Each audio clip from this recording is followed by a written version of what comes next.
la croyance en l'invisible, la croyance aux choses futures dont nous a informé le prophète sallallahu alayhi wa sallam est une chose demandée aux croyants. C'est même la première caractéristique par laquelle a qualifié Allah subhanahu wa ta'ala les croyants et les personnes pieuses lorsqu'il dit subhanahu wa ta'ala dans le début de sourate al-Baqarah Alif Lam Mim Dhalika al-kitabu la rayba fihi Hudan lil-muttaqin alladhina yu'minuna bil-ghayb. Alif Lam Mim, ce livre dont il n'y a aucun doute sur sa véracité, Hudan lil-muttaqin, qui est une guidée pour les personnes pieuses. Et Allah subhanahu wa ta'ala a décrit les caractéristiques de ces personnes pieuses en disant alladhina yu'minuna bil-ghayb, ceux qui croient en l'invisible. Il y a beaucoup de choses invisibles dont nous a informé Allah subhanahu wa ta'ala dans le Coran et dont nous a informé le prophète sallallahu alayhi wa sallam dans sa sunna authentique. Et parmi ces choses invisible, il y a Ad-Dajjal, appelé aussi Al-Masih Ad-Dajjal, le faux Messie, ou appelé aussi l'Antéchrist. De croire en l'Antéchrist, c'est une obligation pour chacun des musulmans, et c'est une conséquence directe de l'attestation que Muhammad sallallahu alayhi wa sallam est l'envoyé d'Allah. Car de croire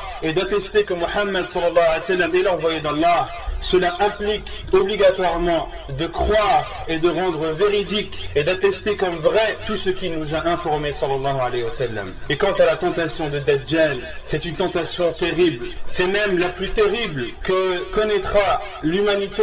Le prophète sallallahu alayhi wa sallam nous informe dans un hadith authentique rapporté par Muslim, selon Ibn Umar radiyallahu anhu, le prophète sallallahu alayhi wa sallam a dit Ma bayna khalqi Adam wa qiyam as-sa'a amrun akbar min ad-Dajjal. Il n'y a pas une chose plus grande et plus immense et plus terrible depuis la création de Adam jusqu'à l'apparition de l'heure que la tentation de Dajjal, que la tentation du faux Messie. Et le prophète sallallahu alayhi wa sallam nous informe dans un autre hadith, le hadith de Abu Umam al-Zahiri, rapporté par Muslim et présent dans Sahih al-Jami', où le prophète sallallahu alayhi wa sallam a dit il n'y a pas une tentation sur terre depuis qu'Allah a créé Adam et sa progéniture plus grande et plus immense que Dajjal. Et Allah subhanahu wa ta'ala n'a envoyé de prophète sans que ce prophète n'ait mis en garde sa communauté contre Dajjal. Et le prophète alayhi salatu wa sallam a dit wa ana akhirul anbiya, et je suis le dernier des prophètes et vous êtes la dernière des communautés, wa huwa kharijun fikum la mahala, et il sortira parmi vous sans aucun doute. Et le prophète alayhi salatu wa sallam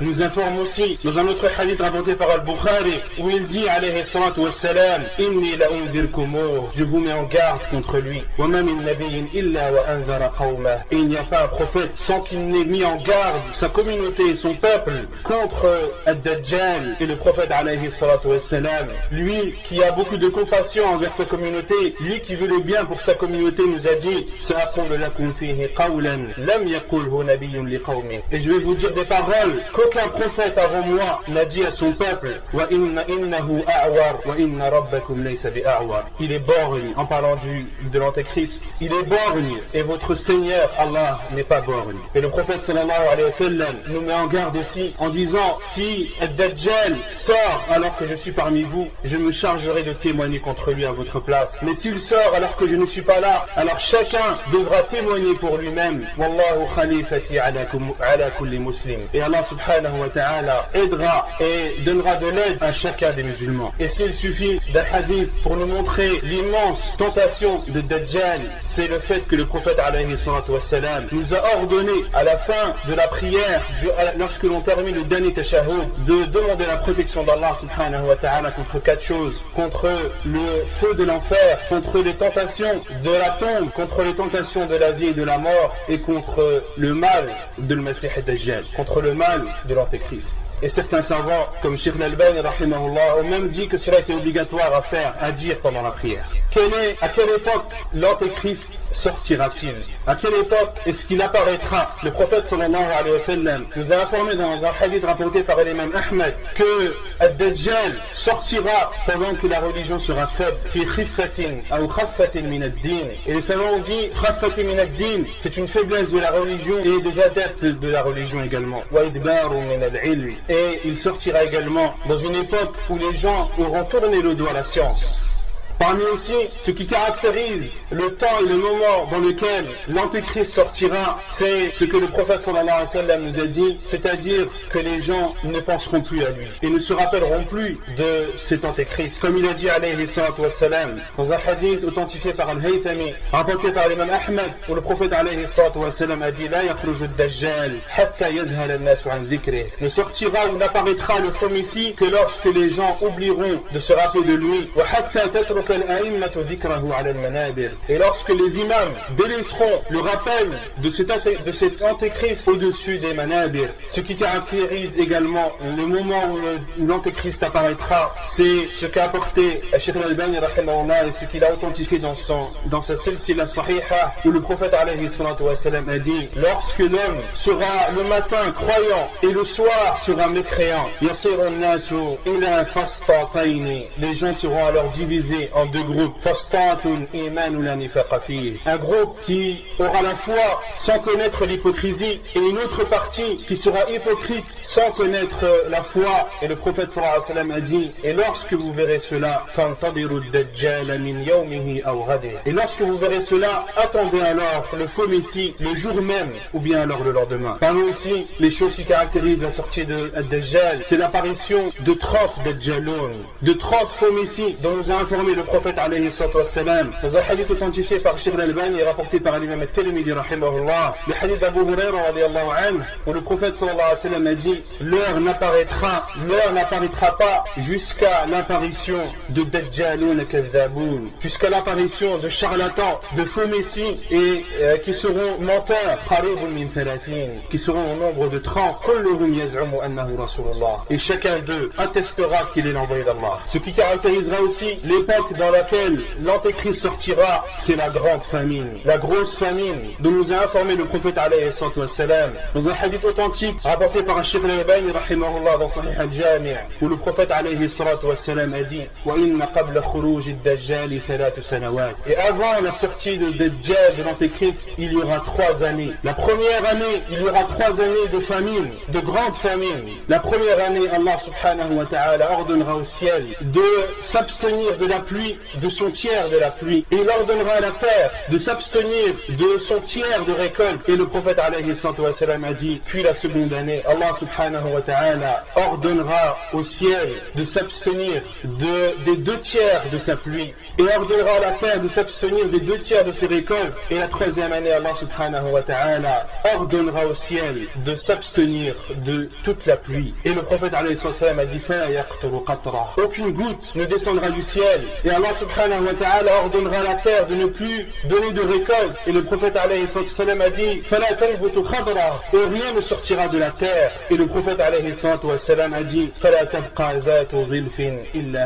il ne restera pas d'animaux qui ont les sabots fendus, autrement les bovins et les ovins, sans qu'elles ne périssent de famine. Et les gens ont demandé au prophète sallallahu alayhi wa sallam, mais de quoi se nourriront les gens au envoyé d'Allah? Il a répondu alayhi salatu wa salam, at-tahlilu wat-takbiru wat-tasbihu wat-tahmid yujra wa yujra dhalika alayhim majra at-ta'am. Le prophète alayhi salatu wa salam leur a répondu, leur nourriture seront le tahlil, de dire la ilaha illallah, wat-takbir, de dire Allahu akbar, wat-tasbih, de dire subhanallah, wat-tahmid, de dire alhamdulillah, wa yujra dhalika alayhim majra at-ta'am. Et cela circulera dans leur corps comme la nourriture, sallallahu alayhi wa sallam. Et cela est rapporté dans la sunna du prophète alayhi wa sallam, dans un autre hadith qui nous montre que le rappel d'Allah subhanahu wa ta'ala donne de la force au corps, une force physique, comme il donne une force morale et qu'il augmente la foi. Le rappel d'Allah subhanahu wa ta'ala renforce également la personne physiquement. Et la preuve de cela est le hadith de Ali radiallahu anhu, rapporté dans le Bukhari et Muslim, où Fatima radiallahu anha s'est plaint au prophète sallallahu alayhi wa sallam de blessures qu'elle avait à la main à force de moudre et d'écraser les grains. Et le prophète alayhi salatu wa salam est rentré chez eux alors que Fatima et Ali radiallahu anhuma étaient allongés prêts à dormir. Ils se sont levés pour aller rencontrer le prophète sallallahu alayhi wa sallam. Il leur a dit makanakuma, restez là où vous êtes. Et le prophète alayhi salatu wa salam s'est placé entre les deux, entre Fatima radiallahu anha et Ali radiallahu anhu, et leur a dit ala adullukum Ne voulez-vous pas que je vous montre une chose qui est meilleure que ce que vous avez demandé? Et Fatima avait demandé un serviteur, quelqu'un qui soit à son service pour l'aider dans ses tâches. Et le prophète alayhi salam leur a dit, lorsque vous vous apprêtez à aller dormir, dites Subhanallah 33 fois, dites Alhamdulillah 33 fois, dites Allahu Akbar 34 fois. Cela est meilleur pour vous qu'un serviteur. Quelle est la signification de Al-Masih et quelle est la signification de Dajjal? Al-Masih en langue arabe signifie celui qui a le visage effacé, celui qui n'a pas d'œil et qui n'a pas de sourcils. Et le terme Al-Masih est employé à la fois pour Al-Masih al-Dajjal mais aussi pour Al-Masih Isa ibn Maryam, Jésus le fils de Marie. Jésus le fils de Marie est appelé Al-Masih car lorsqu'il essuyait une personne malade, lorsqu'il passait sa main sur une personne malade, elle guérissait par la volonté d'Allah. Si Al-Masih ibn Maryam, Isa alayhi salam, était appelé ainsi car il passait sa main sur les personnes malades et guérissait par la suite, pourquoi alors est-ce que Al-Masih al-Dajjal est appelé Al-Dajjal? Le prophète alayhi salatu wassalam a dit, comme cela est rapporté dans Sahih Muslim, Al-Dajjal mamsuhul ayni maktubun bayna aynayhi kafir. Le prophète sallallahu alayhi wa sallam a dit, Al-Dajjal, l'antéchrist, son œil est effacé. Son œil est effacé. Mamsuhul ayn, d'où l'appellation de Dajjal Al-Masih. Et d'autres savants ont dit, il est appelé Al-Masih, il est appelé celui qui essuie car il essuiera la terre. Il parcourra la terre dans sa totalité, dans sa globalité et ne laissera aucun endroit sans y aller autre que la Mecque et Médine. Il a été appelé Ad-Dajjal car il recouvre la vérité par son mal et par sa fausseté, car le terme Dajjala en arabe veut dire recouvrir. Lorsque l'on dit Dajjal al-ina ou bil-dhahab, le récipient est recouvert d'or. Dajjal al-ina ou bil-dhahab ay rattahu. Quelles sont les descriptions physiques de Dajjal? L'antéchrist est un homme parmi les fils d'Adam et il y a beaucoup de caractéristiques rapportées dans les hadiths du prophète sallallahu alayhi wa sallam, dans les hadiths authentiques où le prophète sallallahu alayhi wa sallam nous donne la description de Dajjal de façon très précise afin de mettre sa communauté en garde contre ce faux messie, car sa tentation est immense. Et par la même façon, comme sa tentation est immense, le prophète sallallahu alayhi wa sallam nous a donné le plus de détails possible. C'est pour cela que dans l'autre hadith que l'on a cité, le prophète sallallahu alayhi wa sallam nous a donné des détails qu'aucun envoyé n'a donné à son peuple. Selon Ubadah ibn Samit, le prophète sallallahu alayhi wa sallam a dit, je vous ai parlé de l'antéchrist jusqu'à avoir peur que vous ne compreniez pas. Le prophète sallallahu alayhi wa sallam a tellement parlé du faux messie à ses compagnons qu'il avait peur que cela soit confus dans leur tête. Et le prophète sallallahu alayhi wa sallam a dit, Inna al-Masih ad-Dajjal rajulun qasir. L'antéchrist est un homme de petite taille. L'antéchrist est un homme de petite taille. Ensuite le prophète sallallahu alayhi wa sallam a dit, afjar. Une personne qui est afjar, c'est une personne qui marche en écartant ses pieds. Et les savants ont dit comme celui qui s'est fait circoncire, lorsqu'il marche, il est obligé d'éloigner ses pieds les uns des autres et marcher ainsi, et cela est sans aucun doute un aïb, c'est une difformité pour Ad-Dajjal. Ensuite le prophète sallallahu alayhi wa sallam nous a informé qu'il était ja'b, qu'il avait les cheveux crépus et frisés. Il nous a informé aussi qu'il a un œil borgne qui ne ressort pas ni ne s'enfonce, il est au même niveau que son visage. Et s'il apparaît et vous donne des ambiguïtés, sachez que votre Seigneur n'est pas borgne.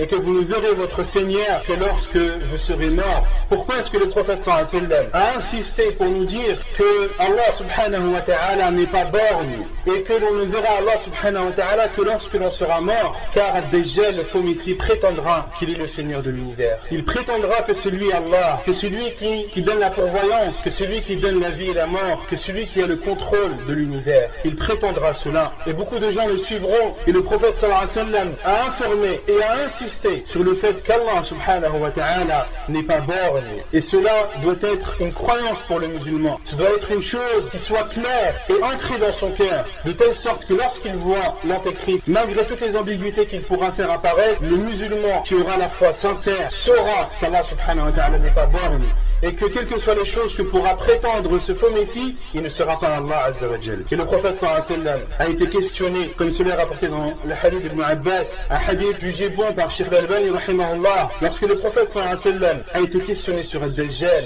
il a répondu Faylananiyan. Il a répondu que le Dajjal était une personne immense, azim, il était grand et immense. Et les savants ont répondu à l'ambiguïté de ce hadith, car dans le premier hadith, le prophète sallallahu alayhi wa sallam a dit qu'il était de petite taille, et dans ce deuxième hadith, le prophète sallallahu alayhi wa sallam nous informe qu'il était immense. Les savants ont dit il n'y a pas de contradiction entre l'immensité d'une chose et sa taille, qu'elle soit petite. Et d'autres savants ont dit qu'Allah subhanahu wa ta'ala changera Ad-Dajjal, qui au début était grand, puis lorsqu'il sortira sera petit. Ou l'inverse. Aqmara hijala, le prophète sallallahu alayhi wa sallam nous informe aussi qu'il est de couleur blanche et que ses cheveux ressembleront à des branches d'arbres. Et le prophète sallallahu alayhi wa sallam nous informe également, comme cela est rapporté dans Sahih Muslim, que dans un de ses œils, il y aura un bout de peau qui couvrira une grande partie de son œil, un bout de peau qui poussera du côté du nez. Et enfin, le prophète alayhi wa sallam nous a informé que Ad-Dajjal ne pourra pas avoir d'enfant, comme cela est rapporté dans Sunan al-Tirmidhi, un hadith authentifié par Cheikh al-Albani rahimahullah.